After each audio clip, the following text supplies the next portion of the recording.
Thank you so much for tuning in to Candid Stories of My Soul again with your girl, Racquel. And today we don't have a special guest. However, we will be talking about the creation of the world and the alien man. Right here. And this is from the other Bible. I know we're used to the regular King James Bible, whatever version that you have. But these have the important books that are missing, like the Dead Sea Scrolls and the Gnostic Gospels, Visionary Wisdom Text, Christian Apocrypha, and the Kabbalah and other stuff in here. And so it was kind of put on my heart. Here's the thing. When it comes to your awakening, when it comes to gaining knowledge, it has to be more going on than just watching people, their videos and stuff like that, right? You got to read. So I figured, why not read with y'all? Because I have to, and as much as I'm providing a service, what I'm doing is I have different people come on here and they give their spiritual experience through their lenses and give you information from what they've been going through, and what they've experienced, which is powerful.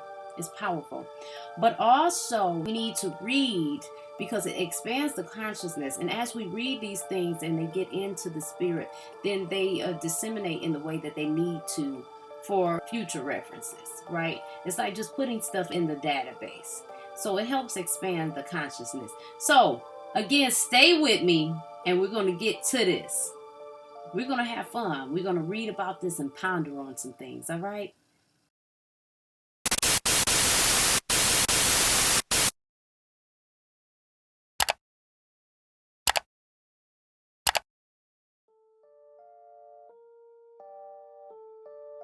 And we're back. Thank you so much for staying this far.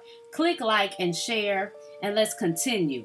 So the creation of the world and the alien man. The Mandeans are the sole Gnostic sect to survive into our times. Living in southern Iran and southern Iraq, about 14,000 to 15,000 Mandeans still inhabit villages near the Tigris and the Euphrates. They have remained relatively untouched by other cultures, although today, as E.S. Drower has written, modernity threatens to remove them from their religious traditions.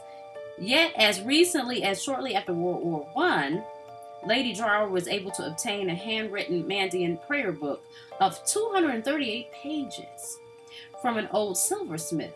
This prayer book contained canonical prayers used for many centuries, repeating magical texts and secret doctrines from their beginnings in the first centuries. Drower writes that an ancient Gnostic sect should have survived into our time is remarkable. That so many of their writings, their magical texts, their secret doctrine, and the ritual scrolls and their intellectual literature has been preserved is little short of a miracle. These writings, largely concerned with the fundamental human experience of man and woman being in an alien world. Get that? An alien world. Estranged from the true world, in life exiled from life, in light exiled from light, are poetic documents with no particular order or consistent system. Their chief holy book is the Ginza Rabbah, Great Treasure, as Hans Jonas has noted. To their geographical and social remoteness from Hellenistic influence, the Mandeans were less exposed than most to the temptation to assimilate the expression of their ideas to Western intellectual conventions. In their writings, mythological fantasy abounds the compactness of its imagery, unattenuated by any ambition toward conceptualization, its variety unchecked by care for consistency and system. Originally, the Mandeans were an Eastern offshoot of Gnostics who came from a background of heterodox Jews sects in Eastern Syria and Palestine. They called themselves Nazarenes. Remember, they called Jesus, and of course Jesus is a story from stories that predates him. You know how they go. But they refer to him as a Nazarene nonetheless. They call themselves Nazarenes, meaning observers. Jesus, the Nazarene, Jesus the observer, right? In the Mandean language, an Eastern Aramaic dialect akin to the Aramaic used in the Babylonian Talmud, Mandean means Gnostic. Now, it's interesting that they call Jesus the Nazarene, the observer. And when you are in meditation, right, you begin to observe your thoughts. You observe your thoughts. And then, when you want to manifest and different stuff like that, you envision yourself in places. With meditation, it goes from observing your thoughts to putting yourself where you want to be, to letting messages come in. There's a lot that goes on with meditation, rather, but observation is key to it, for sure. This is just a thought. As I read and come up with my conclusions and my interpretations, I invite you to come up with yours. And more importantly, put them in the comments, because this is how we get dialogue going. And this is how we really strike oil. So the group passed into southern Mesopotamia probably as early as the 3rd century. They were syncretizing religion, reconciling elements of Jewish, Christian, and Gnostic traditions. Werner Forster observes, one may indeed say that here gnosis has been grafted onto an old branch of the cultic community of unorthodox Jewry. Baptism was essential, and as Forster states, by immersion into the Jordan, the neophyte enters into close communion, luafa, with the world of light, thus receiving a share of salvation, and secondly receives an outer and inner purification from transgressions and sin. Like other Gnostic groups, they regarded the world as dualistic scheme with a cosmic godhead and his aeons pitted against the creator God, the demiurge, the cosmic god of matter, time, and our alien world. While the biblical God in most of the sects is completely evil, ignorant of his errors, and fiendish in the Apocryphon of John, the demiurge is the abortion of darkness. For the Mandeans, he is simply a depraved creature of light, who will be forgiven and will return to the realm of light. Let's go back here. While the biblical God in most of the sects is completely evil, ignorant of his errors, and fiendish, in the Apocryphon of John, the demiurge is the abortion of darkness. For the Mandeans, he is simply a depraved creature of light who will be forgiven and will return to the realm of light. So let's pause right there, because I think that's very significant. Because many of us, and this is just a thought, that are heavy into religion, we serve the God of the Bible, which seems to be completely evil, ignorant of his errors, and fiendish in the Apocryphon of John. The demiurge is the abortion of darkness. So basically, they believe he's simply a depraved creature of light, right? As I've read before.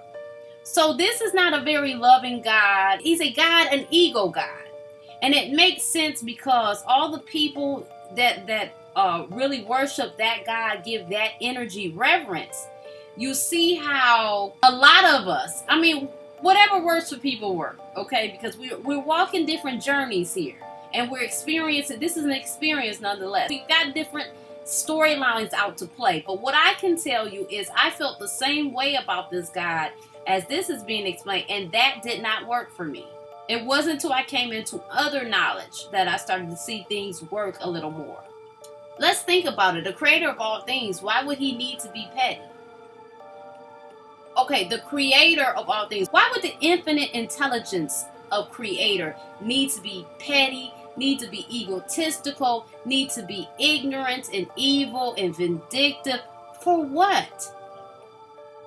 Generally, people that do that, they're void of light, right? So, again, ignorant, and they have something to prove. Well, the infinite intelligence, the source that we're all plugged into, wouldn't be this way, right? Okay, that's just a thought. Let's keep going. But The emphasis in the Mandean poems is less on the rival gods and more on human exile. The rival gods. So for the word gods indicate that there's more than one god. Keep that in mind. Again, but the emphasis in the Mandean poems is less on the rival gods and more on the human exile. To live in this world is to endure the anguish and terror of separation from the King of Light.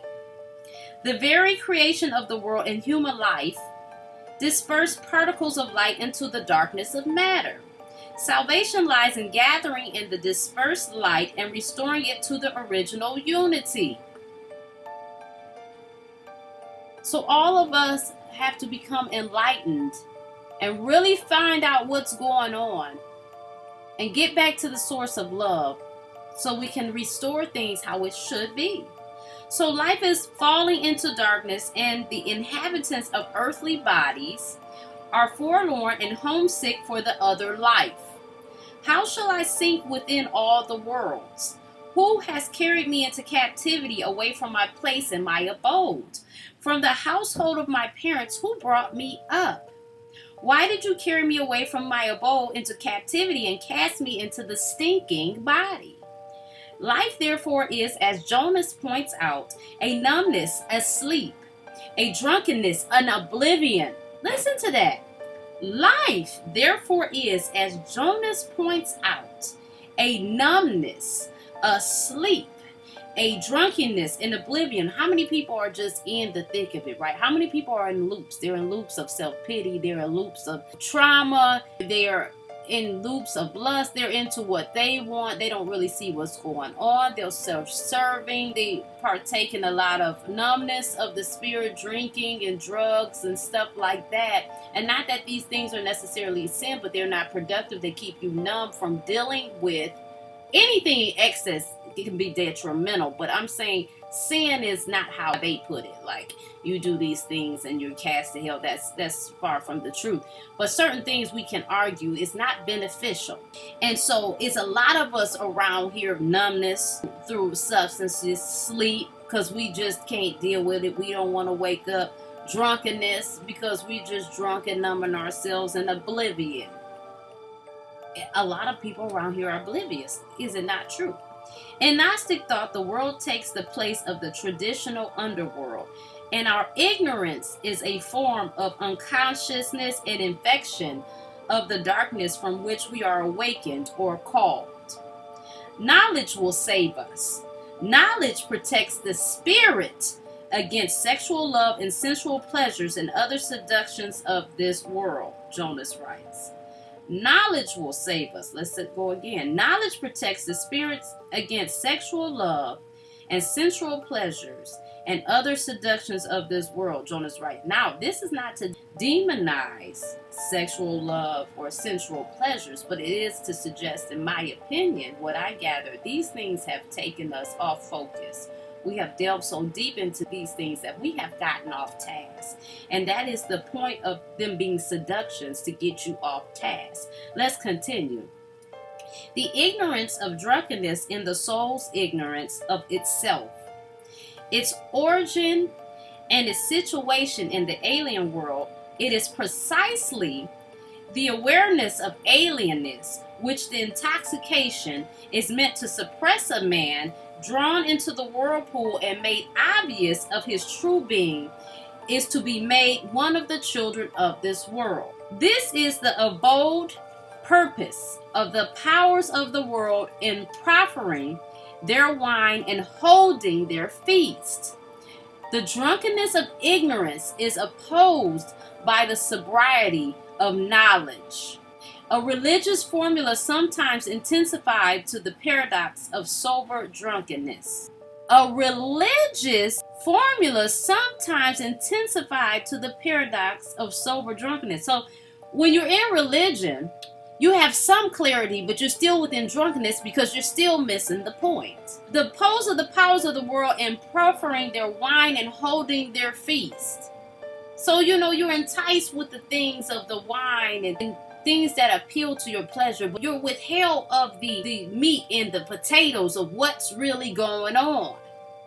and what you really need to know to be free. All right, stay with me.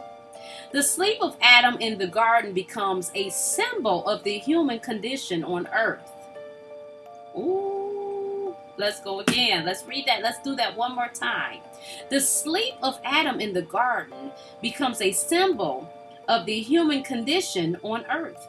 The alien man or woman waits for the call, amid the noise of this world, to wake and to return. George Louis Borges has always been obsessed with the Gnostics and with El Otro, the other, although the Argentine looks for no ultimate redemption, no call.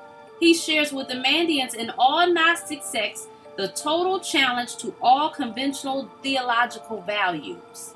Whether he or the Gnostics are right about that other world, they each travel a similar way of personal self-knowledge, outrageous to the noisy world. Borges dualistically divides himself into Borges and I, and sides with the I. Likewise, the Mandean Gnostics, forlorn in their stinking bodies, seek illumination for the alien selves. Despite the low value given to the human body, which is debased matter, the Mandeans were not, however, in contrast to other sects, strongly ascetic. Indeed, they emphasized fertility, which along with isolation may have been a factor in their extraordinary survival. So it brings up Borges and the Mandean Gnostics. So I think it's important to reflect and highlight on the fact that even with the Bible, we are given people's perspectives of how they interpreted and received information at that time. And the thing about interpretation and giving these things, which is nothing wrong with it, you still as the receiver of this information have to use your discernment, and your discernment and clarification only comes, it's only going to go as far as your consciousness. So messages only can reach you in your consciousness. If I only have this bottle of water and this mouse and this notebook, then I'm going to have to find a way. If that's all that I as a spirit have to convey information, then I have to find a way to get that information to you through the water, the mouse, and the notebook, because that's how far your consciousness is expanded to. So there's going to be some truth to it, but still distortion. That's why everybody, and that's why Candace Story of My Soul is so important, because you have various accounts of people, information, and their experience and how spirit has worked through them. And then you take that and you begin to marinate on that within your consciousness, and then you make sense of what the message is to you. But we take everything literally. And these are just accounts. These are just experiences that people have lived through. I mean, think about it. The information that we have today far supersedes what we could read in the Bible. That's their interpretation and their understanding. Technology has advanced, not in the way that it should have. Of course, we're behind, but what we have access to, things have advanced. So our understanding and our reach is just far different. Right? So we take these things that are written, although it holds truth, because look, everybody's account holds a truth. It holds a truth to it that you can use. But it's like anything. You have to take the meat and spit out the bones. That's very important, and I want to get that message across to you. Now, this text goes on, and we're going to come back with the world beyond. But we are going to end it pretty much with what we have read already, because that's enough to digest.